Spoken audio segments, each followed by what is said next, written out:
வேளாண் பெருமக்களுக்கு வணக்கம். வேளாண் பெருமக்களை, இன்றைய வேளாண் நேரலை நிகழ்ச்சியில் விவசாயிகளுக்கு ஊக்கமளிக்கும் மத்திய அரசு திட்டங்கள் குறித்து பல்வேறு தகவல்களை தெரிந்து கொள்ள இருக்கிறோம். குறிப்பாக மத்திய அரசானது காலத்திற்கேற்ப தொழில்நுட்பங்களை வேளாண் பெருமக்கள் தெரிந்து பலனடையக்கூடிய வகையில் பல்வேறு திட்டங்களை வேளாண் துறை, தோட்டக்கலைத்துறை, வேளாண் பொறியியல் துறை, கால்நடை பராமரிப்பு துறை, மீன்வளத்துறை, கூட்டுறவுத்துறை வாயிலாக செயல்படுத்தி வருகிறது. இந்த துறைகள் சார்புடைய திட்டங்களை விவசாயிகள் தெரிந்து பயனடைந்து வருகிறார்களா? அதனால் அவர்கள் வாழ்வில் முன்னேற்றம் ஏற்பட்டுள்ளதா? திட்டத்தின் பயன்களை பெற கையாண்ட வழிவகைகள் என்னென்ன? இப்படியான பல்வேறு சந்தேகங்களுக்கும் பதில் தரும் வகையில் அது பிற விவசாயிகளுக்கும் உதவட்டுமே என்கிற நல்லெண்ணத்தில் ஒருபானை சோற்றுக்கு ஒரு சோறு பதம் என்பதற்கேற்ப மத்திய அரசு திட்டம் வழி பயனடைந்து வரும் பொட்டல்குளம் டி. அழகப்பன் அவர்களிடம் இன்றைய நேரலை வாயிலாக பேசுவோம். தற்போது அவர் நமது நிலையத்தில் எனக்கு முன்பாக நேரலை வாயிலாக பதில் தருவதற்காக ஆர்வமுடன் காத்து கொண்டிருக்கிறார். இப்போது அவர்களிடம் பேசுவோம். வணக்கம். வணக்கம். எத்தனை ஆண்டுகால வேளாண்மை அனுபவம், என்னென்ன பயிர்களில் ஈடுபாடு? என் பெயர் அழகப்பன். இல்லை, நான் என்ன கேட்குறேன் அப்படின்னா, எத்தனை ஆண்டுகால வேளாண்மை அனுபவம், என்னென்ன பயிர்களில் ஈடுபாடு? வேளாண்மையில் எனக்கு தாத்தா காலத்துலேருந்தே அனுபவம். தாத்தா காலம், அப்பா, அதுக்கு அடுத்தால் நான் இப்போ பண்ணிக்கிட்டு இருக்கேன். நெல், வாழை, தென்னை இந்த விவசாயம் செய்துட்ருக்கேன். அப்போ உங்களுடைய வேளாண் அனுபவம்னா ஒரு 30-35 ஆண்டுகளுக்கு மேல் இருக்குமா? ஆமாம், சுமார் 40 ஆண்டு காலம்னு சொல்லலாம் விவசாயம். தாத்தா என்ன மாதிரியான ஒரு ஆலோசனை கொடுத்தாங்க உங்களுக்கு? தாத்தா காலத்தில் ஏர் மாடு கட்டி விவசாயம் செய்தாங்க. அதை தொடர்ந்து எங்கள் அப்பாவும் ஏர் மாடு கட்டி விவசாயங்க. அப்பாவெல்லாம் எங்கிட்ட 2 ஜோடி ஏர் மாடு இருந்து. இப்போ நவீன காலத்தில் ஏர் மாடெல்லாம் இல்லாதனால இப்போ டிராக்டர் மூலம் விவசாயம் செய்துட்டு இருக்கேன். இயந்திரமயமாதல். ஆமாம், இயந்திரமயமாக்குதல். சரி, இந்த மாதிரியான விவசாய பணி அப்படிங்கும்போது இப்போ பொட்டல்குளம் அதை சுற்றி உள்ள குக்கிராமங்களில் நெல் சாகுபடி அப்படிங்கிறது தக்க வைக்கப்பட்டிருக்கா இல்லை குறைஞ்சிட்டு வருதுங்கிறீங்களா? சுமார் குறைஞ்சிட்டு தான் வருது. நெல் விவசாயம் குறைஞ்சிட்டு தான் வருது. ஆனாலும் சுமார் ஒரு 15 ஏக்கரில் நெல் விவசாயம் நடைபெறுது. உங்கள் அனுபவத்தில் எத்தனை ஏக்கர் கைவசம் இருக்குது? என்கிட்ட இப்போ 2.5 ஏக்கர் நெல் விவசாயம் இருக்குது. சொந்த நிலம் தான். 1 ஏக்கர் சொந்த இடம், 1.5 ஏக்கர் பருவத்துக்கு பயிரும். சரி, வாழை சாகுபடியும் கூட அந்த பகுதியில் கொடிகட்டி பறக்கமாய் கேள்விப்பட்டோமே. உங்களை பொறுத்தளவில் வாழை சாகுபடி அனுபவம் உண்டா? என்னென்ன மாதிரி ரகத்தில் ஈடுபாடு? வாழை சாகுபடியிலையும் அனுபவம் உண்டு. இப்போ எங்கள் இடங்களில் கூடுதல் பாளையங்கொட்டை வாழை தான் போட்டுறாங்க. என்ன சொல்கிறீங்க? பாளையங்கொட்டை, நானும் பாளையங்கொட்டை வாழை தான் போட்டிருக்கேன். அது செலவு குறைவு, விலை இருந்தால் வருமானம் வரும். ஒரு காலத்தில் பார்த்தோம் அப்படின்னா பாளையங்கொட்டன் அப்படின்னு சொல்லும்போது ஒரு கிராமத்தில், குக்கிராமத்தில் வீதி உலா அம்மன் வருது, சுவாமி ஊர்வலம் வருது அப்படின்னா அந்த பாளையங்கொட்டனுக்கு இருக்கக்கூடிய மதிப்பு தனி. எல்லா கோயிலையும் பாளையங்கொட்டை வாழை தான் கொலை வாழை கட்டுவாங்க. அன்னைக்கு சாமி முன்ன படுக்க வைக்கிறதுக்கும் கொலை வாழை, இந்த வாழை பாளையங்கொட்டை கோயில தான் வைப்பாங்க. ஆனால் இடையில கொஞ்ச நாட்களாக அதில் உள்ள மோகம் குறைந்து கதலி அந்த மாதிரியான ஒரு தன்மையில் போன நிலையில் நாங்கள் திரும்பியும் பாளையங்கொட்டனை கையில் எடுத்திருக்கோம் அப்படிங்கிறீங்களா? என்ன காரணம்? கைலி பழத்துக்கும் இதுக்கும் வித்தியாசம்தான். கைலி பழத்தை விட இப்போ பாளையங்கொட்டை பழம் நல்ல விளைச்சல் நல்லா இருக்கு. அதனால மக்கள் இப்போ பாளையங்கொட்டை விரும்புகிறாங்க. ஆமாம். மண் வாக பொறுத்தளவில் எப்படி இருக்கணும்? கன்று தேர்வில் அதுலேயும் கூட நுணுக்கங்கள் உண்டா? எப்படி? ஆமாம், தரமான கன்றை பிடுங்கி போடணும். மண் நல்ல மண்டல் மண், நல்ல சாணி உரம் போட்டு கிளறி போட்டு வாழை போட்டால் நல்லா வரும். ஒரு விவசாயி அப்படின்னா கால்நடை வளர்ப்பு ரொம்ப முக்கியம்பாங்களே. அந்த அடிப்படையில் பார்க்கும்போது உங்கள் கிராமத்தில், உங்களுடைய வீட்டிலையும் கூட கால்நடை வளர்ப்பு அப்படிங்கிறது இன்னைக்கு தக்க வைக்கப்பட்டிருக்கா? அப்படி இல்லை, எங்கள் வீட்டில் கால்நடை பசுமாடு வளர்க்காததும் இப்போ தற்சமயம் வளர்க்கல. என்ன காரணம்? நீங்கள் அந்த பகுதியில் ஒரு முன்னோடி விவசாயின்னு கேள்விப்பட்டோம். நீங்கள் கூட இந்த மாதிரியான குதர்க்கமான பதிலை சொல்கிறீங்களா? இல்லை, மாடு வளர்க்கறதுக்கு நல்ல ஆர்வம் தான். ஆனால் வீட்டில் அதுக்குள்ள வசதி இல்லாதனால மாடு வளர்க்கல. உங்களுடைய விவசாயம் இன்னைக்கு இயற்கை சார்ந்து போகுதா அல்லது செயற்கை சார்ந்தா? ரெண்டுமே, இயற்கையும் செயற்கையும் சேர்ந்து தான் போகுது. இப்போ மாட்டு சாணத்துக்குலாம் என்ன பண்ணுறீங்க? விலைக்கு வாங்குறோம். உர மேலாண்மை அப்படிங்கிற அடிப்படையில் பாளையங்கொட்டனுக்கா இருந்தாலும் கூட என்ன அடி உரமாக என்ன கொடுப்பீங்க? மேலுரங்கள் எந்தெந்த நேரத்தில் எப்படி கொடுக்குறீங்க? அடி உரமாக சாணி உரம் வைக்கிறோம். அதுக்கு பிறகு 2 மாதத்தில் கொஞ்சம் டிஏபி வச்சு பட்டம் போட்டு தண்ணி பாய்க்கிறோம். சரி. அதுக்கப்புறம் 6 மாதத்தில் 6வது மாதம் வந்து பொட்டாசி, யூரியா, கொஞ்சம் காம்ப்ளெக்ஸ் 3ஐயும் மிக்ஸ் பண்ணி வைக்கிறோம். அதில் இயற்கை உரம் வருகிறது இல்லை? இல்லை. இந்த மாதிரியான நுணுக்கங்கள் அனுபவபூர்வமாக செய்கிறதா இல்லை சில பயிற்சிகளில் நான் பயிற்சியில் போய் பங்கெடுத்து அந்த அனுபவத்தை கடைபிடிக்கிறேங்கிறீங்களா? இல்லை, பயிற்சியிலையும் போய் கடைபிடித்து அதே போல இது பண்ணுறேன். மற்றபடி அனுபவம் பக்கத்து வயக்காரங்க சொல்கிறாங்க, அந்த அனுபவத்திலையும் இது பண்ணுறீங்க. ஆமாம். மகளிர் ஈடுபாடு இருக்கா உங்கள் வீட்டை பொறுத்தளவில்? நீங்கள் வயலுக்கு போகிறீங்க அப்படிங்கும்போது பெண்களுக்கும் சில வேலைகள் இருக்குமா, அந்த மாதிரி ஈடுபாடு இருக்கா? அப்படி மகளிர் நம்ம வீட்டில் உள்ள மகளிர் வயலுக்கு வராது. அவங்க வேலை பார்க்குறாங்க, அவங்க தனி. நம்ம தான் விவசாயம் பண்ணணும். எத்தனை வயதாகுது உங்களுக்கு? 62 வயதாகுது. 62 வயதுலேயே இன்னைக்கும் களத்து மேட்டில் விளைநில பரப்பில் உங்களுடைய உழைப்பு இருக்கிறதுனால தான் உங்களால் சாதிக்க முடியுதா? இப்படி கண்டிப்பாக. நம்ம உழைக்கலாட்டு ஒன்றும் பண்ண முடியாது. டெய்லி காலையில் இப்போ நெல் நடவுனாலும் டெய்லி காலையில் ஒரு நேரம், சாயங்காலம் ஒரு நேரம் வரப்பை சுற்றி பார்க்கணும், நீர் நிற்குதா, பேடு எடுத்துகிட்டு போயிருக்கா, எலி பேடு எடுத்து வெள்ளம் போயிடும். அப்படி இருந்தால் அதை கொத்தி அடைக்கணும். அப்படி டெய்லி 2 நேரம் வெள்ளம் பார்க்கலாட்டு. அதனால் நம்ம உழைப்பு கண்டிப்பாக இருக்கணும். இப்போ நீங்கள் என்னென்ன மாதிரியான நுணுக்கத்தில் நெல் சாகுபடியை பொறுத்தளவில் ஒரு ஏக்கரை வரப்பை வெட்டி வாங்குறது, வரப்பை பிராவுறது, அப்புறம் கோரி போடுறது, இந்த நுணுக்கங்கள்லாம் உங்களுக்கு தெரியுமா? இப்படி எல்லாம் வரப்பு வெட்டுவேன், வரப்பு பிராவுவேன், பொலித்தட்டுவேன். அப்படியா? ஆமாம். நாத்தாங்கல்ல மாதிரி கை விதப்புல வந்து நெல் விதைப்பேன். இப்போம்லாம் நாங்கள் கை விதப்புக்கு பதிலாக இந்த விதை உருட்டி ஒரு கருவி வாங்கி வச்சிருக்கோம். பாய் நாற்றாங்கால் மாதிரியா? இல்லை, விதை உருட்டினா அந்த கருவியில விதைய போட்டா அது குழிவித்து மாதிரி. ஓஹோ. உருட்டிட்டு போனா குழிவித்து மாதிரி வித்து விழுந்துகிட்டே இருக்கும். அது சரி. ஒரு ஏக்கருக்கு 10 கிலோ வித்து தான் பெருவாரியான லாபம். அதை வந்து இப்ப 2 பேர் நம்ம சப்போர்ட்டுக்கு ஒரு ஆள் இருந்தா போதும், 3 மணிக்கூர்ல ஒரு ஏக்கர் இழுத்துட்டு போயிடும். முன்னால என்ன மாதிரியான ஒரு நிலை காணப்பட்டது? முன்னாடி நாத்து பாவி வச்சு அதை புடுங்கி நடணும். மனித உழைப்பு கூடுதல். இப்ப குறுநி வகுப்பாடு நடனாலே 400 ரூபா ஆகும் கூலி. இது அப்படி இல்லை, நம்மளே இழுத்துட்டு போயிடலாம். அப்ப இந்த மாதிரியான நுணுக்கங்களை வந்து உங்களுக்கு வேளாண் துறை, தோட்டக்கலைத்துறை சம்பந்தப்பட்ட அலுவலர்கள் களத்து ரீதியில உங்களுக்கு பயிற்சி கொடுத்ததனுடைய வெளிப்பாடுன்னு சொல்லலாம். அவங்க எங்க ஏரியாவில் வந்து பார்த்து, நீங்க அப்ப இப்படி விவசாயம் பண்றதுனால இதை வச்சு பண்ணுங்க, இது நல்லா இருக்கும் அப்படின்னு அவங்க சொல்லி தந்து அதை எங்களுக்கு மானியத்தில் தந்து விவசாயம் செய்யுங்கன்னு சொல்லிருக்காங்க. அப்போ முதல்ல உங்க வயலில் அப்படி ஒரு நடைமுறை நடக்கக்கூடிய நிலையில ஊர்ல உள்ள விவசாயிகள்லாம் வந்து அங்க திருவிழா கோலமா இருந்திருக்கும் போலுக்க. ஆமா, நாங்க விதைக்கும் போது எங்களுக்கு அனுபவம் கிடையாது. நாங்க எல்லாம் பொழுதடைய நேரத்திலேயும் வயல்ல வித்து எப்படி உழுவணி சந்தேகத்திலே இழுத்தோம். முளைச்சு வரும்போது பார்த்தா நல்ல முளைப்பு. ஆமா. சரி, இப்போ என்ன நடைமுறை உங்க பகுதி நெல் விவசாயம் வந்து என்ன நிலையில இருக்குது? கன்னிப்பூ சாகுபடி நடவு ஏறிடுச்சா? அப்படி இல்ல, நாங்க வந்து இப்போ போனப்போ அறுத்துட்டு எல்லா வயலையும் உளுந்து போட்டிருக்கோம். சரி. உளுந்து பறிப்பு இப்ப நடக்குது. ஆமா, உளுந்து பறிப்பு நடக்குது. அடுத்து தரிசு கிடக்க வயல மழை பருவத்துல உழுது வச்சிருக்கோம்.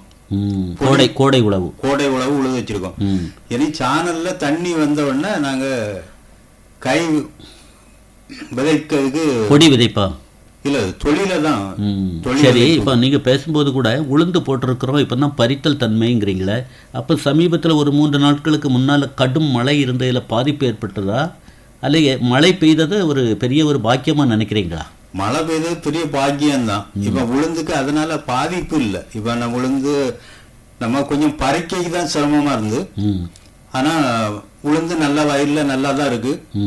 இப்போ பறிச்சுக்கிட்டு தான் இருக்கும். இன்னைக்கு காலையிலையும் வர உளுந்து பறிக்க தான் செய்தோம். சரி, உளுந்து சாகுபடியிலையும் கூட என்ன சொல்றாங்க அப்படின்னா, மகசூல் எடுக்க முடியாத ஒரு நிலையில அதை மடக்கி உழுதாலும் கூட அடுத்த பயிர் செய்யும் போது உர ரீதியா நமக்கு பொருளாதார இழப்புல ஏற்படாம அது தக்க வைக்க மாதிரி இருக்குங்கிறாங்களா? உண்மையா? உண்மைதான். இந்த பூவெல்லாம் பறக்கப்பத்துல எல்லாம் நான் நேரில் பார்த்தேன். நல்ல உளுந்து குலையோடி விதை காயோடி மடக்கி உழுதுட்டாங்க. அது நிலத்துக்கு ஒரு வளம் இல்லையா? வளம். சரி, அப்புறம் சந்தைப்படுத்தல் அப்படிங்கிற அடிப்படையில் இப்போ உளுந்தாட்டு இருந்தாலும் சரி, நெல்லாக இருந்தாலும் சரி, பழையங்கொட்டன் அந்த தாராக இருந்தாலும் சரி, நேரடி விற்பனையா அல்லது பாட்டை மாதிரி கொடுத்து ஏமாந்து போறலாம்? வாழையெல்லாம் பாட்டம் தான் கொடுத்துருவோம் சார். நமக்கு அதை வெட்டி மாற்றி சுமக்கிறதுக்கெல்லாம் சிரமம். 11 மாதம் கஷ்டப்பட்டதுக்கு பிறகு அப்படி கொடுத்துருவீங்க. ஆமாம், அதை வியாபாரிகிட்ட மொத்தமாக பேசி கொடுத்துட்டா அவங்க காசு தருவாங்க, வெட்டிட்டு போயிடுவாங்க. நம்ம பார்த்து வாழை பழுத்து இருந்தால் சொல்லணும், இப்போ இந்த கொலை பழுத்திருக்கு வெட்டி எடுங்க அப்படின்னு. சரி, அவங்க வந்து வெட்டிட்டு போயிடுவாங்க. சரி, மத்திய அரசு திட்டங்கள் அதை அனுபவிக்கையில் அந்த பகுதியில் நீங்கள் ஒரு முக்கியமான நபர் அப்படின்னு கேள்விப்பட்டோமா? அதுவும் இந்த பம்பு சுற்று விளையாட்டு அந்த சூரிய சக்தியினுடைய மின் உற்பத்தி அப்படிங்கிற மாதிரி நீங்கள்லாம் வச்சுருக்கிற மாதிரி கேள்விப்பட்டோமே. அந்த திட்டத்தை பற்றி எப்படி தெரிஞ்சுக்கிட்டீங்க? ஏதாவது பயிற்சிக்கு போனீங்களா, அல்ல முன்னோடி விவசாயிகள் சொன்னதா? சொல்லுங்கள் சார். வயலில் போர் போட்டு கரண்ட்டுக்கு அப்ளை பண்ணான்னு நினச்சிருந்தேன். சரி, அந்த டைமில் முன்னோடி விவசாயி ஒரு ஆள் சொன்னார், நீ சோலார் பம்பு செட்டு மானியத்தில் மத்திய அரசு மானியத்தில் கொடுக்குறாங்க, நீ வேணா அப்ளை பண்ணு அப்படின்னு சொன்னாங்க. சொன்ன உடனே உண்மையை சொல்லுங்கள், சொன்ன உடனே நீங்கள் என்ன மாதிரி கருத்தை சொன்னீங்க?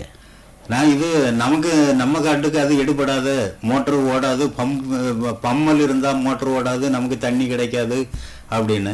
இல்லை, நம்ம இடம் நல்ல வெயில் விழும், மோட்டர் ஓடும், கொஞ்சம் குறைந்த பம்பல்னாலும் மோட்டர் ஓடும், நீங்க அப்ளை பண்ணி பாருங்க அப்படின்னாங்க. உடனே என்ன பண்ணீங்க? நான் இப்போ வேளாண்மை பொறியியல் துறையில போய் அணுகுனேன்.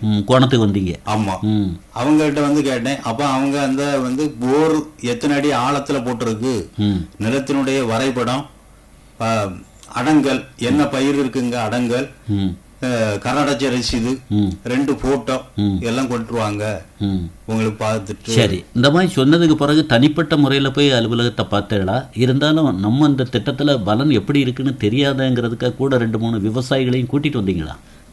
இல்லை, முதல்ல தனிப்பட்ட முறையில் தான் நம்ம பயன்பெற்றாதானே அடுத்த ஆள்கிட்ட நம்ம சொல்ல முடியும். இல்லை, இருந்தாலும் ஒரு தயக்கம் இருந்திருக்குமா ஆரம்பத்தில், இதெல்லாம் நடைமுறையில் சாத்தியமா அப்படின்னு? ஆமாம், இப்போ நம்மகிட்ட அப்ளிகேஷனை வாங்கிட்டு சும்மா ஏன் விடுவாங்கல்ல, அதனால நமக்கு தயக்கம் தான். இருந்தாலும் போக வேண்டிட்டு முதல்ல போனேன். அவங்க மகிழ்ச்சியோடு வாங்கிட்டாங்க. சரி, திருப்பி வந்து பார்த்தாங்க, இடத்த பார்த்தோன்னா எனக்கு வயலில் நல்ல வெயில் உழுவு. சரி, அப்போ இதில் போட்டுடலான்னுட்டு உடனே அவங்க 1 மாசத்துக்குள்ளே எல்லாம் ஏற்பாடும் பண்ணாங்க. சரி, நீங்கள் உடனடியாக நடைமுறையில் வந்த மாதிரி சொல்கிறீங்க. முதல்ல கொஞ்சம் காசு செலவு பண்ணணும் அப்படின்னு சொல்லுவாங்களே? ஆமாம், அதாவது இப்போ 10% நம்ம கட்டணும் ரூபா. எத்தனை லட்சம் ரூபா உங்களுக்கு கிடைச்சது? 4.5 லட்சம் ரூபா கிடைச்சி. அது மானியமா? மானியம் மொத்தத்தில் 5 லட்சமா? 5 லட்சம். சரி, 5 லட்சம் வருகிறதுக்கு முன்னுக்கு 50,000 ரூபா முத கெட்டுங்க அப்படின்னு சொல்லும்போது வீட்டில் என்ன மாதிரி ஒரு எதிரொலிப்பு வந்தது? வீட்டில் எதிர்ப்பு தான். நம்ம இந்த ரூபாயை நம்ம ஏன் கொண்டு கட்டணும் அப்படின்னு சொன்னாங்க. நான் தான் நம்ம கட்டுவோம், நமக்கு பயம் தானே, இன்னும் இல்லாட்ட நாளைக்கு பயம் தானே அப்படின்னு சொல்லி கொண்டு கட்டுனேன். அது 3 மாசத்துக்குள்ள எல்லாம் ரெடி பண்ணி தந்துட்டாங்க. சரி, இப்போ என்ன மாதிரியான அந்த மாதிரியான ஒரு நடைமுறை வந்ததுனால இன்னைக்கு என்ன எல்லாரும் அந்த பக்கத்தில் திரும்பி பார்க்கக்கூடிய முன்னோடி விவசாயியா நான் இருக்கிறேன், அதுக்கு இது ஒரு காரணம் அப்படிங்கிற மாதிரி என்ன சொல்றீங்க? இந்த சோலார் பம்பு செட்டை வச்சு இன்னும் கூடுதல் ஒரு 3-4 விவசாயிக்கு நான் பம்பு செட்டு ரெடி பண்ணி கொடுத்துருக்கேன், வழிகாட்டிருக்கீங்க. ஆமா, அது நம்ம ரெக்கமெண்ட்ல அவங்களுக்கு போட்டு கொடுத்துருக்காங்க, அதை நல்லா ஓடிக்கிட்டு இருக்கு. சரி, அதில் கூட என்ன சொல்கிறாங்க அப்படின்னா, நம்ம வந்து குறிப்பிட்ட நேரத்தை வந்து அலைபேசி வாயிலாகவே சில நடைமுறைகளை கையாண்டு நம்ம நேரத்தை விரயம் செய்யாண்டாங்கிறாங்களே, அதெல்லாம் உண்மையா? செல்போனில் சிம் கார்டில் நம்ம நோட் பண்ணி வச்சா மோட்டரை ஆஃப் பண்ணிடலாம், வீட்டில் இருந்தே ஆஃப் பண்ணிடலாம், ஆன் பண்ணிடலாம். அந்த மாதிரி தேவைப்படும் போது போட்டுடலாம், தேவையில்லைன்னா நம்ம ஆஃப் பண்ணி வச்சுக்கலாம். போக வேண்டிய தேவையில்லை. ஆமாம், 5 லட்சம் ரூபாங்கிறாங்க, 10% தான் கையிலிருந்து கட்டணுங்கிறாங்க. 5 லட்சத்தில் 4.5 லட்சம் நமக்கு வருமா அப்படிங்கிற ஒரு சிந்தனை வந்த இடத்துல வங்கி கணக்கில் அப்படி வந்து விழும்போது என்ன மாதிரி ஒரு மகிழ்ச்சி தென்பட்டது? ரொம்ப மகிழ்ச்சியா இருந்து. எல்லாரும் இப்படி சொன்னாங்க, நம்மக்கு இது ரொம்ப சாதனையா இருக்கு அப்படின்னு ரொம்ப மகிழ்ச்சி. சரி, இன்னொரு திட்டம் மத்திய அரசு செயல்படுத்தக்கூடியது, விவசாயிகள்கிட்ட ஒற்றுமை வேணும், ட்ரோன் அப்படிங்கிற ஒரு செயல்பாட்டில் விவசாயிகள் உள்ளுக்கு வரணும் அப்படிங்கிற மாதிரி சொல்கிறாங்களே, இது ட்ரோன் பற்றி தெரியுமா? அந்த பயிற்சியும் கூட எடுத்திருக்கீங்களா? இல்லை, பயிற்சி எடுக்கல, ட்ரோன் பற்றி தெரியும். அது நமக்கு நஞ்ச நிலத்துக்கு எல்லாம் நெல் பயிருக்கெல்லாம் மருந்து அடிக்கிறதுக்கு ரொம்ப யூஸ்ஃபுல்லா இருக்கும். எல்லா விவசாயிகளும் சேர்ந்து ஒரே நேரத்துல வயல்ல மருந்து அடிச்சிடலாம். விவசாயிகள்கிட்ட ஒற்றுமை வேணும், ஒற்றுமை வேணும். அப்போ 10 வயல் இருக்குன்னா 10 வயலுக்கும் ஒரே நாள் அடிச்சிடலாம், பூச்சிகள் எல்லாம் கட்டுப்படுத்தலாம். பூச்சிகள் கட்டுப்படுத்தலாங்கிறீங்களா? மனித உழைப்பு அப்படிங்கிற ரீதியில பண விரயத்தை தவிர்க்கலாங்கிறீங்களா? அதான் சொல்ல, மனித உழைப்பும் குறையும். இப்போ 10 வயலுக்கும் 10 ஆள் வேணும் மருந்து அடிக்கிறதுக்கு, இது ஒரே ஆளு 10 வயலையும் மருந்து அடிச்சிடலாம், மனித உழைப்பும் குறவு. வரும் நாட்களில் சாத்தியமாகுங்கிற நம்பிக்கை இருக்கா? இருக்கு, கண்டிப்பா இருக்கு. PM கிசான் அப்படின்னு மத்திய அரசு திட்டம் விவசாயிகளுக்கு 6,000 ரூபாய் வருடத்திற்கு கொடுக்குறாங்களே, அனுபவிக்கிறீங்களா அல்லது பிற விவசாயிகளுக்கு வழிகாட்டுறீங்களா? அந்த கிசான் திட்டம் ரொம்ப பயனுள்ள திட்டம். ஆனா நான் அனுபவிக்கல. என்னை சார்ந்த விவசாயிகளுக்கு நான் அனுபவிக்க ஏற்பாடு பண்ணியிருக்கேன். நிறைய பேருக்கு கிடைக்கிறதுக்கு வேளாண்மை துறை வழியாக ரெக்கமெண்ட் பண்ணி நம்ம அனுபவிக்கிறாங்க. ஆமா, நான் நிறைய பேருக்கு விடுபட்ட ரூபாயும் வர வாங்கி கொடுத்துருக்கேன். சரி, அப்போ நீங்க பயிர் காப்பீடு திட்டம், பாரத பிரதமரின் பயிர் காப்பீட்டு திட்டத்துல பலன் அடைஞ்சிருப்பீங்க போல் இருக்க. வருடந்தோறும் 2 பூக்கும் நாங்க பயிர் காப்பீடு பண்ணிட்டு இருக்கோம். இப்ப இந்த கழிந்த ஆண்டுக்குள்ள இழப்பீடு இந்த வங்கி கணக்குல இப்ப போட்டிருக்காங்க. போன மாசம். அப்படியா? ஆமா, 28ஆம் தேதி போட்டிருக்காங்க. சரி, இந்த மாதிரி பயிர் காப்பீடு ரூபாய் இந்த மாதிரி நீங்க அனுபவிக்கிறீங்க இல்லையா? ஆமா. இதை பிறர்கிட்ட சொல்லும் போது பிற விவசாயிகள் அதை சிலர் அதனுடைய நம்பகத்தன்மை தெரியாம ஏதாவது பேசினா அவங்களையும் உள்ளுக்கு கொண்டு வந்திருக்கீங்களா? நிறைய விவசாயிகளை இப்ப பயிர் காப்பீடு பண்ணுங்க, நமக்கு ஒரு பூ இல்லாட்டி அடுத்த பூ கண்டிப்பா கிடைக்கும். இப்ப மழையில அழிஞ்சின்னா கண்டிப்பா இழப்பீடு உண்டு. அது போன வருஷத்துக்கு முந்தின வருஷம் நம்ம இடங்கள்ல மழை சேதத்துல பயிர் அறுவடை ஆகாம முடியாம இருந்ததுக்கு நான் வேளாண்மை துறை அதிகாரிகளை கூட்டி கொண்டு காணிச்சு அவங்க மூலமாக அது அரசாங்கத்திலிருந்து இழப்பீடு வாங்கணும். ரொம்ப சந்தோஷம். உங்களுடைய அலைபேசி ஒன்று சொல்லலாமா? நமக்கு நேரம் அப்படிங்கிறது ஒரு குறிப்பிட்ட நேரம் தாங்கிறதுனால ஏதாவது சந்தேகம் இருந்தால் மத்திய அரசு திட்டத்தை பற்றி இவங்க நிறைய அனுபவிச்சிருக்காங்களா, இவங்கள்ட்ட சில தகவல்களை கேட்கலாமே, அலைபேசி ஒன்று சொன்னால் நம்ம குறிச்சிக்கலாமா அப்படின்னு நினைக்கிறாங்கன்னா சொல்லுங்க பார்ப்போம். 99 65 399 397. நான் கூட ஒருக்க சொல்லலாம்னு நினைக்கிறேன். 9965 399 397. இன்னும் ஒரு தடவை கூட சொல்லிக்கலாம். 9965 399 397. இந்த அலைபேசி வாயிலாக தொடர்பு கொள்ளும் போது கருணையோடி பதில் சொல்லப்படுமா? இப்படி கண்டிப்பாக. இதுவரை விவசாயத்திற்கு ஊக்கமளிக்கும் மத்திய அரசின் வேளாண்மை திட்டங்கள் குறித்து அனுபவபூர்வமான பல்வேறு தகவல்களை எடுத்துச் சொல்லி பிற விவசாயிகளும் பலன் பெறுற மாதிரி வழிகாட்டியிருக்கீங்க. உங்களுக்கு குமரி பண்பலை சார்பாக மனமார்ந்த நன்றி. எனக்கு இந்த வாய்ப்பை கொடுத்த குமரி பண்பலைக்கு மனமார்ந்த நன்றி. இதுவரை விவசாயிகளுக்கு ஊக்கமளிக்கும் மத்திய அரசின் வேளாண் திட்டங்கள் வேளாண் நேரலை கேட்டீர்கள். நேரலையில் பங்கேற்றவர் பொட்டல்குளம் டி. அழகப்பன் அவர்கள். உடன் உரையாடியவர் தேரூர் எஸ். சிவசுப்பிரமணிய பிள்ளை. நிகழ்ச்சிக்கு தொழில்நுட்பம் அனில் ஜேம்ஸ், யூசுப் ஆகியோர்.